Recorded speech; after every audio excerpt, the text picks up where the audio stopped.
भारत और अमेरिका के बीच एक व्यापार समझौते पर सहमति बनने के बाद मंगलवार को इक्विटी बेंचमार्क सूचकांक सेंसेक्स और निफ्टी में 2.5% की तेजी आई। समझौते के तहत अमेरिका भारतीय वस्तुओं पर जवाबी शुल्क को घटाकर 18% कर देगा। रुपए में आई तीव्र मजबूती से बाजार का माहौल और भी बेहतर हुआ। रुपए की कीमत अमेरिकी डॉलर के मुकाबले ₹1.25 से ज्यादा बढ़ गई। Honorable Prime Minister also announced the deal with European Union, which was shown as the mother of all deals.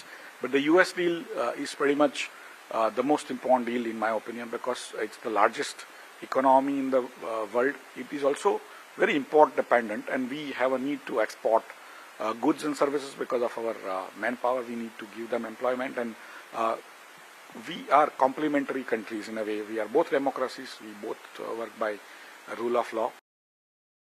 30 शेयरों वाला बीएसई सेंसेक्स 2072 अंक चढ़कर 83,739 पर, जबकि 50 शेयरों वाला एनएसई निफ्टी 639 अंक बढ़कर 25,727 पर बंद हुआ। सेंसेक्स में शामिल शेयरों में Adani ports, Bajaj finance, Indigo, power grid corporation और सन फार्मा सबसे ज्यादा चढ़े, जबकि सिर्फ टेक महिंद्रा और भारत इलेक्ट्रॉनिक्स लिमिटेड के शेयर ही लुढ़के। The US-India trade deal is yet the final contours are yet to be disclosed, but this definitely gives us opens up a lot of segments for a preferential treatment, which are possibly being discussed. But the immediate tariff cut definitely pushes up the markets and changes the sentiment on the market, with 25,000 and 25,150 on Nifty being the immediate support level. So the structure on the markets from a bearish has now turned to a positive structure.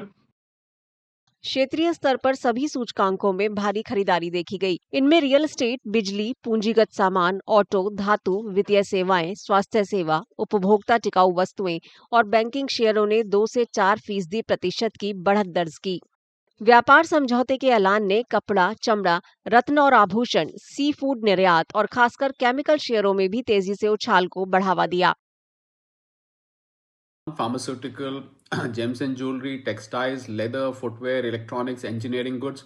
There'll be different impact on different sectors. There are a lot of export-oriented companies which are listed in the market.